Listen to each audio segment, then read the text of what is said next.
Yamimash is a YouTuber who got his fame during the Let's Play era of the early 2010s, being one of the first people to massively blow up during this time on the website. He had amassed over 1 million subscribers and was easily one of the most popular Let's Players at the time. That is, until a controversy way back in January 2016 involving himself talking some type of way with a minor had everything come crashing down in an instant. It's been a decade since all this went down, and the story itself is one that I've been meaning to cover as a former fan of the guy when I was a kid, so let's get right into it.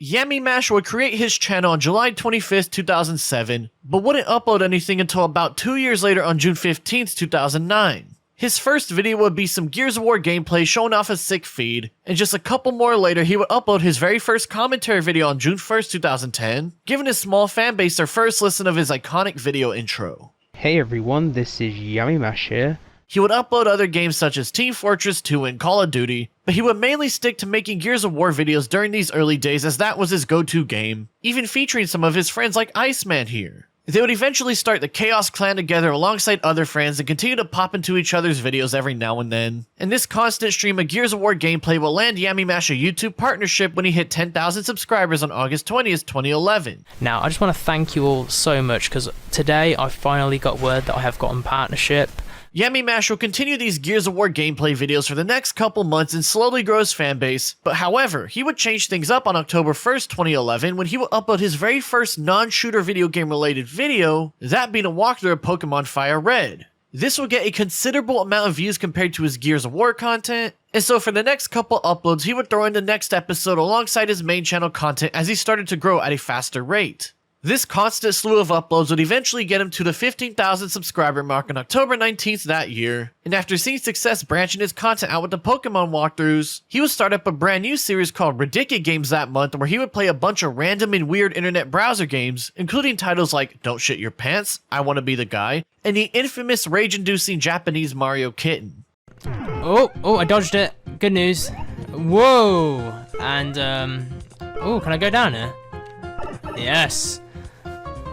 Okay, what? No! No, don't go in the sky!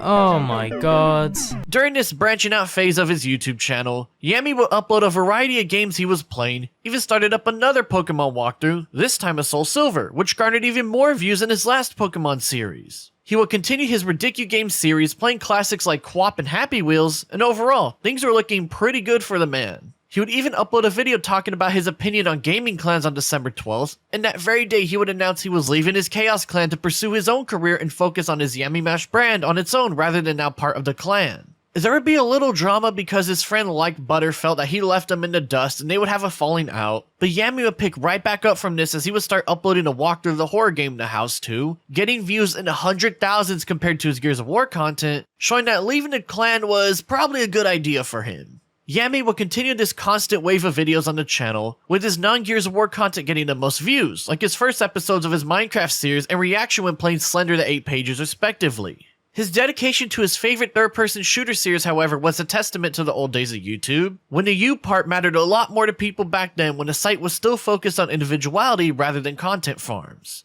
This couldn't be any more true as his uploads of him making a pizza at his job at Domino's and just cooking basic food in his house would get a considerable amount of views, and he would even rekindle his friendship with Like Butter and feature him on the channel after their little beef, showing that he was able to somehow get everything that either went bad or a little bit in the wrong direction in his life, all going back together thanks to his success on his channel. He would start a new Minecraft series with his roommate Arrow in the Knee, and they would even try their hand at a podcast together before that idea fizzled out after a couple episodes. However, it was this Minecraft series that would be the catalyst for one of the biggest moments of his entire career in hindsight, and one that might surprise a lot of people watching right now. On December 16th, 2012, Yamimash would start up a brand new Minecraft series with his friend Arrow in a Knee and a new and upcoming YouTuber that nobody knew about by the name of Markiplier. Alright. So guys, this is my best friend right here, Markiplier. Say hello. Hello. Hi, everybody. This would prove to be a smart move as not only would Yami keep his content flowing like normal, his chemistry with Mark would prove to be infectious as they would go on to make a multitude of videos on his channel together throughout 2013, such as their Killing Floor Let's Plays, playing the Gmod horror map Insomnia, one of the many Slenderman copycats Slendy Tubbies, the Scare United Gmod horror map, and the Death House Gmod horror map, getting millions upon millions upon millions of views on his channel.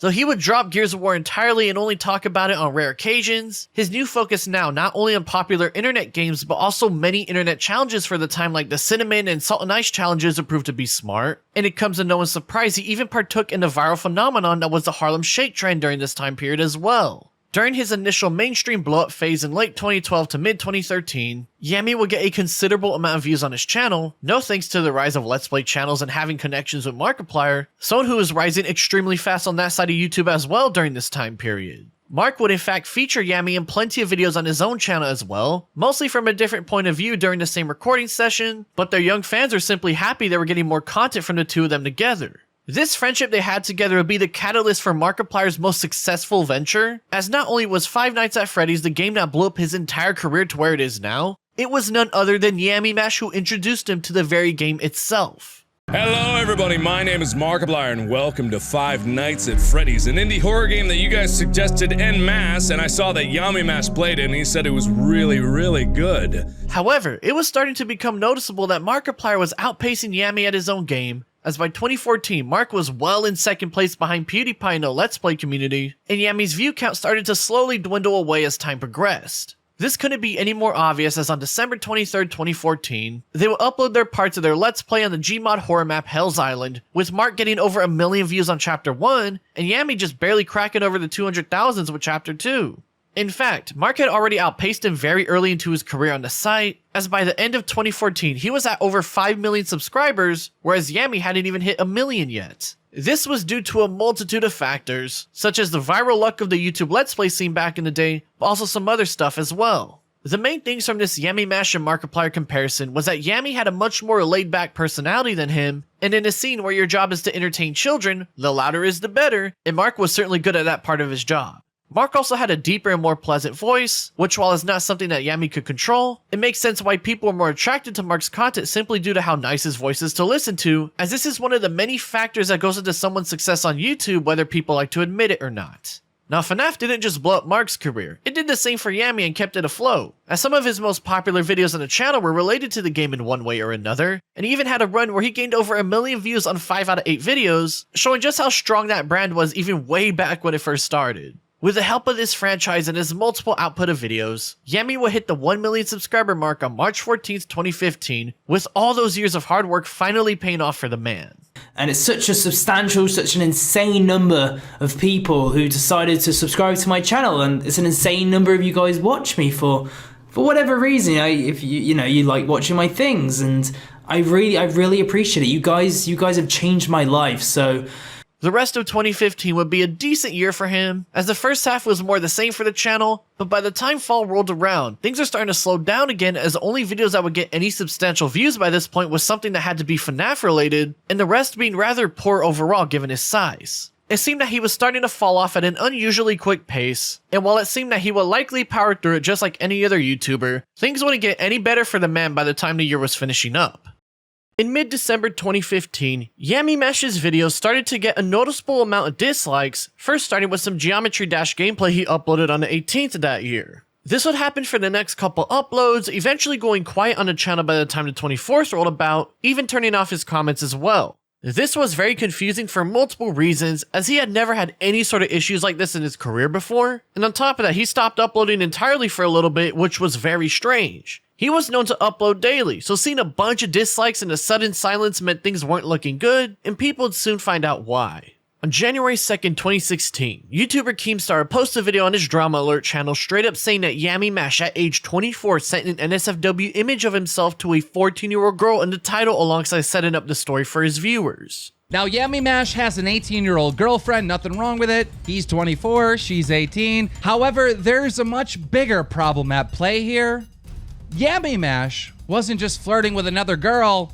Yamimash was flirting with a 14-year-old girl. The 14-year-old girl in question would put out a statement with the help of her mother, saying they first met at a Eurogamer meetup, say that she told him she was 14, and that they would hang out a bit and talk with each other at night, even showing a picture she posted on Twitter during one of her times with him. She would then go on to accuse Yami of sending her an NSFW image of himself and that her best friend was the one who told her mother and the authorities, but due to her mental health she couldn't go through with it despite the police supposedly having everything they needed to arrest the guy, ending the story off showing how close their connection was as he wanted to buy her a dress at the mall. Keemstar were going to take the girl's word and say that Yami needs to be banned from all gaming events and that he was using this girl for his own pleasure, say that he and his team confirmed this with the girl's mother and was trying to get them on for an interview, and end things off from there. It's also worth pointing out that the title would change to be a lot less certain, as the original basically implied it was true without any evidence beyond just testimony, and you already know what kind of lawsuits can come from slander like that. It's also just straight up gone from the Drama Alert channel now, which was something that was pretty interesting to see, so who knows what went down there. This news will start to make waves in the Let's Play community, and it wouldn't get any better as the very next day Keemstar would post an update on the situation, as Twitter user Ability Drain will leak DMs at Yami that added more fuel to the fire, with Keem again saying that Yami sent pictures to the girl without any evidence to back it up. Ability Drain will ask Yami about what was going on after hearing the story, in which after a little questioning he would admit he was asking for a yoga pants picture from the girl and she would respond as such after hearing his confession. He would say he's in a bad spot now and that he'll just have to get through it and not do it again, and she would respond by trying to cheer him up a bit as people are human and make mistakes while cracking boob jokes to lighten the mood. They would talk some more and Yami would mention that the girl was underage, in which Ability Drain will ask how old she was, quote, "Did you know she was 14 at the time?" With Yami responding with, "Yeah, she had big boobs though, I thought flirting was okay." Ability Drain would immediately shift her tone from joking to serious, not making any more boob jokes and prying some more, saying that he could go to jail for what he did, with Yami saying that he had no plans of going the whole 9 yards with her, and she would again say this can make him look very bad and question why he asked for pics from her as he beats himself up for screwing up so badly. He would then say he flirts with anyone he sees attractive, would clarify nothing ever got physical between the two of them, and they would both freak out seeing that Keemstar caught wind of the story and started to tweet about it. Yami would admit what he did was morally wrong, but there's nothing he could do now, and Ability Drain would tell him to own up to what he's done and try to get more info from him, but he would stop responding from her from that point onwards. On January 5th, 2016, Yamimash uploaded his official response video alongside his current girlfriend he was dating, Jess, first clearing the air about the allegations of sending pictures, in which he says the police already looked into all this back in November and that he never sent anything to the girl. So I've been falsely accused of sending naked pictures, with zero evidence of these naked pictures. The police was involved in this, and this was in November. They still have not seen any naked pictures. I've not been accused of anything. I've not been done for anything right now. He would clarify some more false accusations, such as the mother saying he alerted to his house, which is untrue, and then say that his social media accounts were apparently getting hacked and someone was pretending to be him around this time, even leaking his old home address as well. My Skype and my email stuff got hacked, and somebody's been pretending to be me, creating false conversations and trying to like frame me for fake stuff, which is really stupid. I've reported this person and somebody else. What was the website called? Action Fraud. And they leaked my old address on the internet, and whoever's living at my old address, I don't want them to get harassed, so... Both Jess and Yami would say that the girl and her mother weren't able to get anything to court and was using a mental health excuse as a way to hide that from the public, say that the girl was hitting up other YouTubers to try and flirt and manipulate them, say the hacker was the one messaging people on a Skype account currently, and again say that the girl and her mother are manipulative people. This girl and her mother, either one, they've lied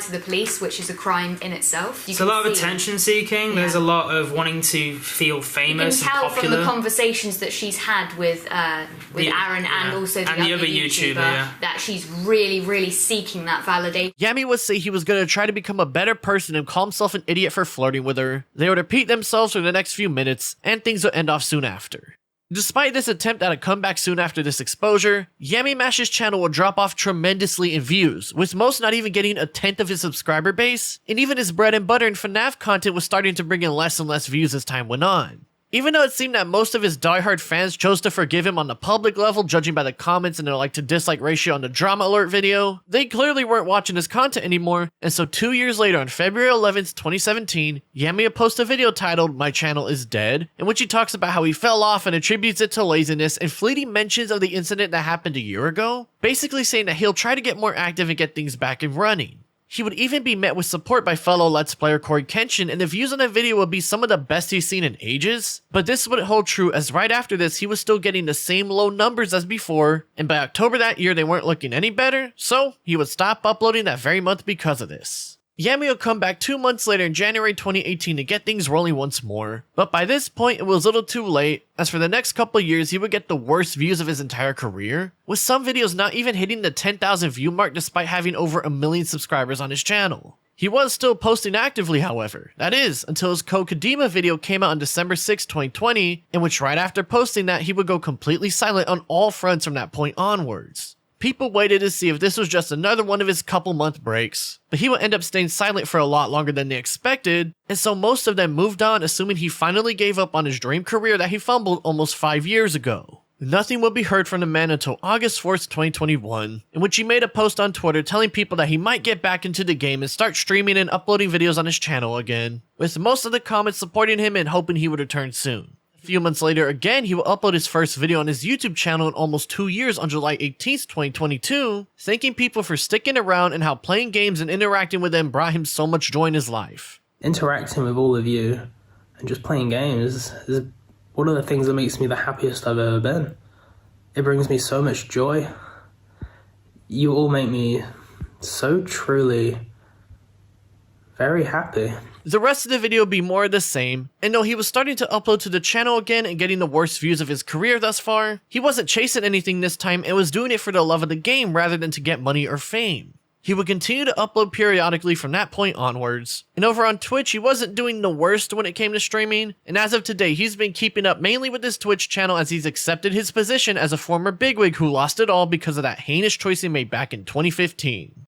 Yamimash had fallen off by this point, but when looking back at his apology video when making this video, something just wasn't feeling right to me, so I decided to take a deeper look into it to see what I could figure out. If you remember, the video itself is very poorly organized and done off the cuff with cliff notes to help him rather than a full script, and while a lot of stuff was said about the girl in question, not once did they pull up any screenshot to back it up despite saying they had evidence. In fact, throughout the whole runtime, Yami doesn't admit if he knew to age or not when flirting with her despite us already knowing that to be the case as seen by the ability drain DMs, and given he said his Skype account was hacked during this time period, he's softly implying that the DMs weren't from him and that it was the hacker pretending to be him. However, even though he states that he didn't do anything except flirt with her, those claims of her being a manipulative attention-seeking individual were interesting, so I decided to dig into that. It turns out that Yami and Jess were onto something here, as those statements of him saying the girl he flirted with in question looked older rang true given her general style and the kinds of pictures she would post online.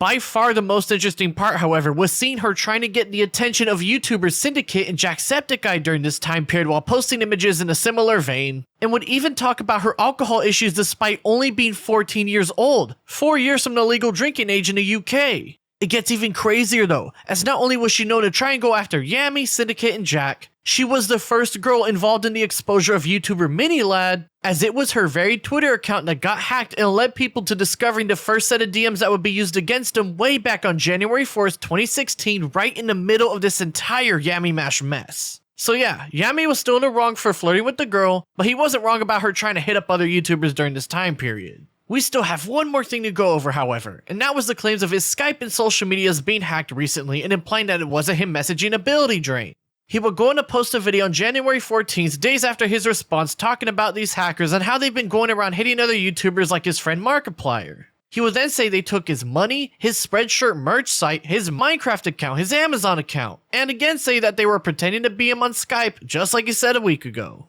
Obviously pretended to be me on Skype and stuff, and that's like identity fraud. He was getting support from other people and Corey Kenshin as he would give his sympathies for his plight, and so for all intents and purposes, it seemed that Yami was trying to make it clear to the people that those leaked Skype DMs were not from him and basically used the word in his video as the truth. Now this wasn't sitting right with me, as the DMs seemed to be pretty cut and dry, and for Yami to imply it wasn't him without providing any proof felt off to me. So, I decided to check out how he used to type in his old videos, and that's where things started to get really weird. If you notice in the DMs, Yami likes to start off his sentences without capitalizing the first word most of the time, and they were capitalized only if he had written a word with I at the beginning almost every single time. In fact, in the comments on his very first video, he types in this exact way most of the time, showing that this was a clear habit of his since he was young. Another notable thing about Yamimash's punctuation is that he spells the word yeah with just a Y, E, and H sometimes. And would you look at that, the hacker also types the same exact way throughout all the Skype leaks.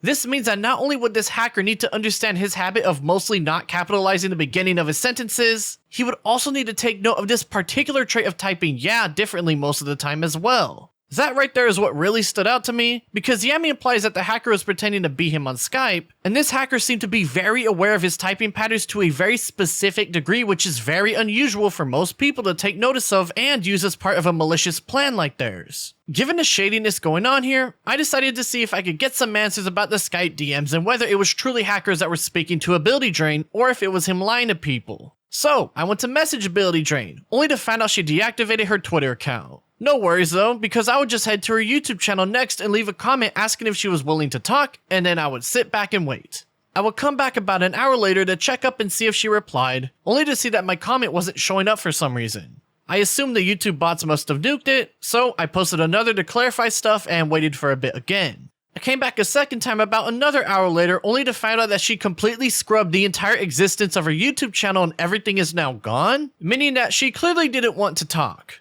Given there was no one else to go to for this case, it seemed to hit a dead end, but I still had one more lead that I hadn't dug into yet. On January 2nd, 2016, right as the allegations became public, Yami's girlfriend Jess would make a Tumblr blog talking about all this news as it was blowing up, and in said Tumblr blog was her venting about her feelings after finding out Yami cheated on her, specifically saying, quote, "I found out the other day that Aaron had done this." Now when you see her mention the phrase the other day, people assume that this was within the past week and had been bugging her. However, if you remember, in the apology video they were both a part of, it was back in November when the police dealt with everything. Now this begs the question, if he already dealt with the situation 3 months ago, how come Jess said she found out the other day? This discrepancy was a little bit odd to me, and as I was digging further into it, I found myself back at that hacker video, and I found something even more strange. As Yami was talking about all those accounts the hacker took over from him, guess what the one account he specifically mentions they took control from his girlfriend was? They also decided to hack into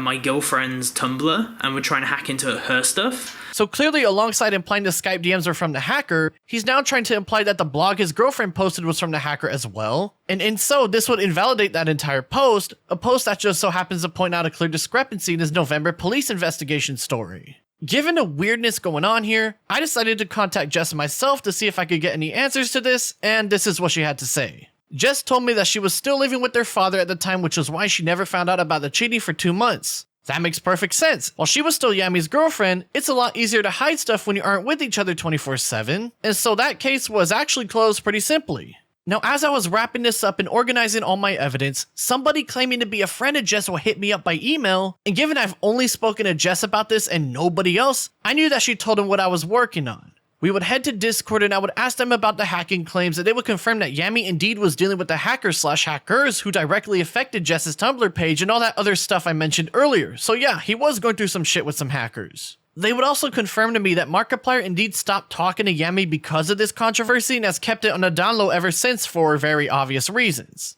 I would then ask them if they believe Yami was truly hacked on Skype or not, and they would say they were never able to 100% confirm it, but that the rumored Snapchat messages Yami sent to the girl were real. Now I haven't spoken about these Snapchat messages in this video yet because throughout all my research I couldn't find them given it's been so long ago. You're also probably wondering why I'm so willing to take the word of somebody who's a random friend of Jess's. Well, they would hook me up with 2 of these lost Snapchat messages, the first showing Yami asking the 14-year-old girl to twerk for him and flirting with her, and the next of Yami asking her to get that yoga pants picture and take a selfie wearing them. If you remember, those Skype DMs he claimed are from the hacker had him say that he asked to take a single picture in yoga pants, which is just what the Snapchat says. And again, given this hacker types in a very similar manner alongside these other coincidences, there's no doubt in my mind it was Yami who sent all those messages to Ability Drain on Skype and that he was lying about those messages not being from him. It really does seem like the hacker and this whole situation going down was just a 2-combo recipe for disaster, and so Yami thought he could use him as a scapegoat, but that didn't work out as this controversy killed his channel as we know already.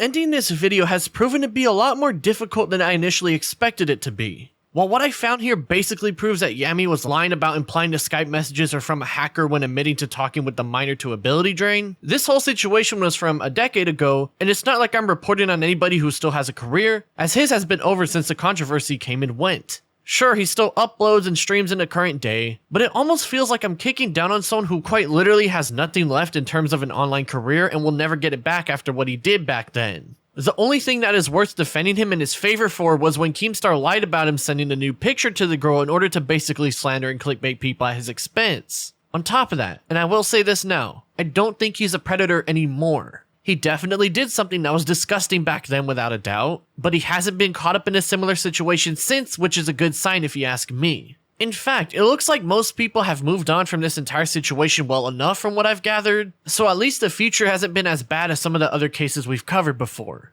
Also, I figured to point this out now before we move on, but the debate on whether he truly knew the girl's age or not is still up in the air. While the ability drain DMs read as such, he's talking about this info after the news came out she was 14, making it possible that he might have actually just not known her age the entire time and only learned it himself when the news went public. Though people have their opinions on whether he truly knew or not, it's important to point out this factor as a possibility of just being really stupid is a realistic angle to think about here. That being said, I want to make it extra clear that Yamimash and the other people named throughout this video should not be contacted or harassed over any of this, because everything has been dealt with already, and I'm sure he gets reminders of this in his life every now and then. This video is simply a retrospective on a YouTube Titan at one point in time with a little extra investigation that went on to close up any loose ends that have been around for the past decade. Whether you watching this video will forgive him or not for what he did years later is a choice for you yourself to make, just don't take this story as an opportunity to harass others. Shout out to my channel members for helping support my content,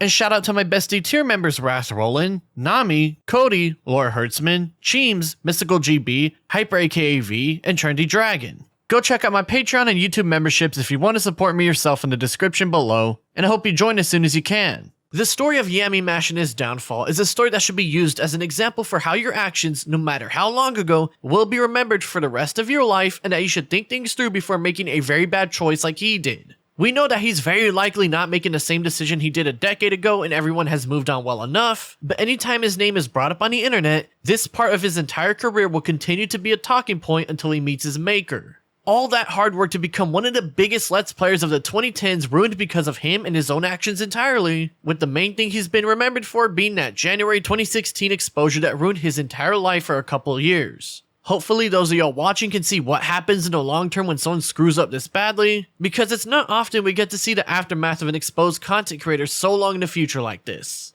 Take this story not as an instance to incite violent or harassment, but rather as a lesson to see what happens when you fuck up on a level like this and how it could ruin your life, and in Yami's case, that and a very successful career alongside it.